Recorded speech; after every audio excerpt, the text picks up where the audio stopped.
आप सबका स्वागत है हमारे साथ। देश की जानी मानी मशहूर न्यूज एंकर हैं चित्रा त्रिपाठी जी। शुक्रिया, बहुत धन्यवाद। हमारे गोरखपुर से हैं और मुझे बहुत अच्छा लग रहा है। जब जब इन्हें देखता हूं तो मन खुश हो जाता है।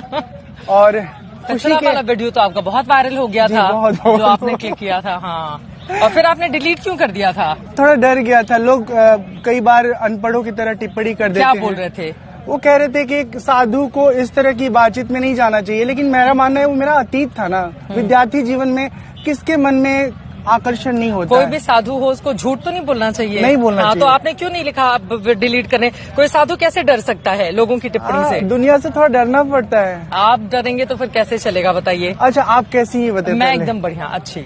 गोरखपुर की यादों के बारे में कुछ बात करें। गोरखपुर की यादें तो घर है गोरखपुर, भाई बहन मम्मी पापा सब लोग रहते हैं, आना जाना लगा रहता है। गोरखपुर की एक एक खबर मेरे तक पहुंचती है, तो यादें नहीं, वो मेरे साथ चलता है गोरखपुर हमेशा।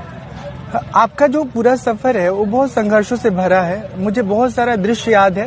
ये ठीक बात है कि आप हमें नहीं जानती रही, कभी नहीं जानती रही हैं, लेकिन हम दूर से बहुत सारी जिंदगी का किस्सा और आपके जीवन का सफर देखते रहे। जब आप क्यों नहीं जानते रहे? आप मेरा पीछा करते थे साइकिल से, आप कह रहे हैं कि नहीं जानते रहे? जानते रहे भाई।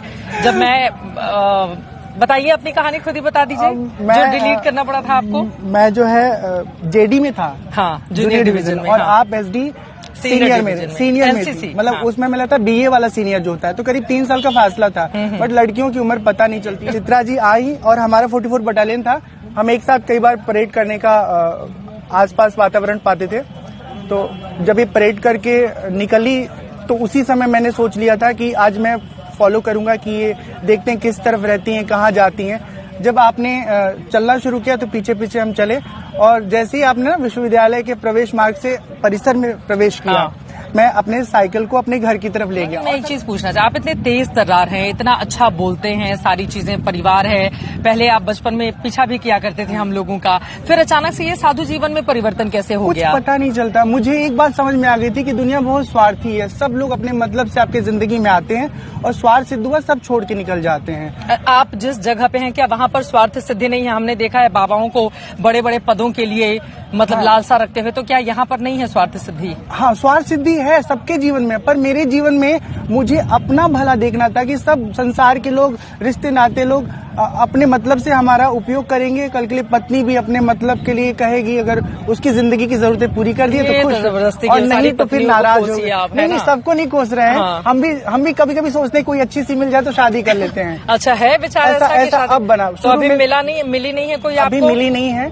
और अपने जानने वालों से मैंने कह रखा कि मुझे 2 ही पसंद है, एक तो IAS IPS और दूसरे जो है म्यूजिशियन। लेकिन IAS IPS में लफड़ा क्या है, वो 8 घंटे 10 घंटे अपने बॉस में फंसी रहेंगी। वो DGP परेशान कर रहा है या SSP परेशान कर रहा है या DM साहब ट्रेनिंग वाले को परेशान कर रहे हैं। हाँ, वर्कलोड बहुत होता है, तो वो थकी हारी घर पे आएंगी, सो जाएंगे। अब म्यूजिशियन मुझे अच्छा लगता है, वो आपको काफी सुकून देंगे और आपका आनंद भी बढ़ाएंगे। कितना स्वार्थ है आपका इसमें। तो जिंदगी आपको भी पूरा स्वार्थी होकर कि भैया हमको ये IAS IPS चाहिए, वो नहीं मिली तो म्यूजिशियन चाहिए। देखिए दोस्त ना, हाँ। क्या है कि जीवन का विवाह वाला सेगमेंट पूरा स्वार्थ है। पूरा ये एक तरह से ज्वाइंट वेंचर है, एक उद्यम है। अगर तालमेल के साथ समझ दोनों का ठीक नहीं मिलता है तो जिंदगी के सफर में बहुत तो कब शादी करने जा रहे हैं आप? अब ये तय नहीं है, अभी कोई मिली नहीं है। बस इस कुंभ में सोच रहा हूँ कोई मिल जाए। कुंभ में लोग बिछड़ते हैं, हमने पिक्चर में देखा है। आप कुंभ में ढूंढ रहे हैं। कभी देखिए महाराज जी, आप अपने बारे में बताइए, कितना पढ़े लिखे हैं, क्या करते हैं, फिर हम लोग मदद करते हैं आपको। मैंने BCom किया है, देख के मैंने BCom किया है और उसके बाद आध्यात्मिक जीवन में रह के पिछले 7 वर्षों में 2008 से 2017 तक का समय रहा। उसमें आध्यात्म, वेद, उपनिषद, रामायण। मैं बहुत अच्छा प्रवचन करता हूँ। एक छोटा सा भजन सुनाऊं? सुनाइए। अरे मना समझ समझ पग धरिए, अरे मना समझ समझ पग धरिए, अरे मन इस जग में नहीं अपना कोई, परछाई सो डरिए, अरे मन समझ समझ पग धरिए। मैंने आपके बहुत सारे वीडियोस देखे हैं जिसमें आप भजन सुनाते हैं, लोग बड़ी तल्लीनता से सुनते हैं, बहुत अच्छा गाते हैं। मुझे जानती है, आप बताइए शादी करना चाहिए नहीं करना चाहिए? मैं कौन होती हूँ ये बताने वाली? करना चाहिए नहीं करना चाहिए आप सबका व्यक्तिगत मामला है। करे मन हो तो करे, नहीं मन हो तो नहीं करे। ये लगता है कि शादी करने के बाद वैराग्य और बढ़ गया।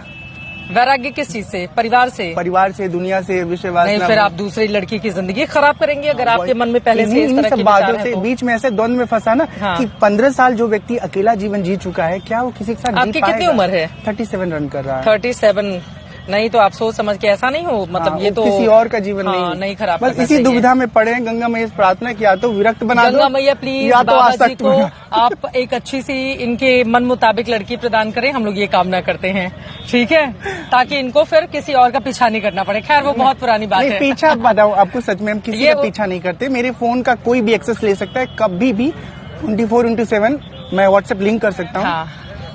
ऐसा कुछ मैंने घालमेल नहीं रखा। 15 साल अकेले जी रहा हूँ। अच्छा।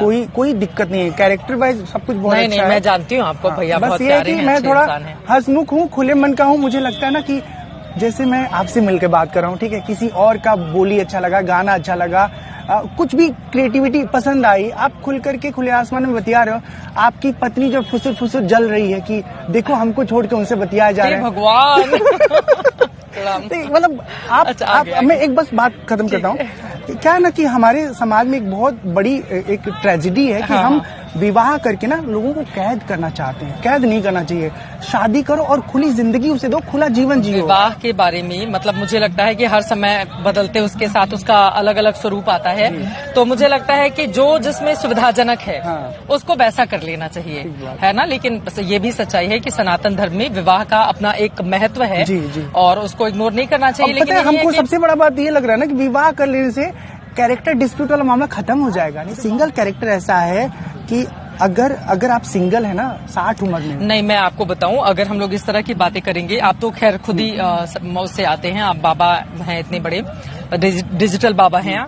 मुझे ऐसा लगता है कि हम लोगों के हम जिस संसार में रहते हैं या जिस सनातन धर्म को लेकर आगे बढ़ते हैं वो बहुत बड़ा है और वहां पर एक दो साधु सन्यासी नहीं है, वहां पर आपको लाखों साधु सन्यासी मिलेंगे और उन लाखों लोगों में से न जाने इतने कैसे होंगे जिसको हम लोग कभी जानते भी नहीं होंगे, लेकिन उनकी अपनी श्रद्धा है, अपनी कामना है, सनातन धर्म के लिए अपनी लड़ाई है, वो बहुत लंबे समय से उसके लिए संघर्ष कर रहे हैं।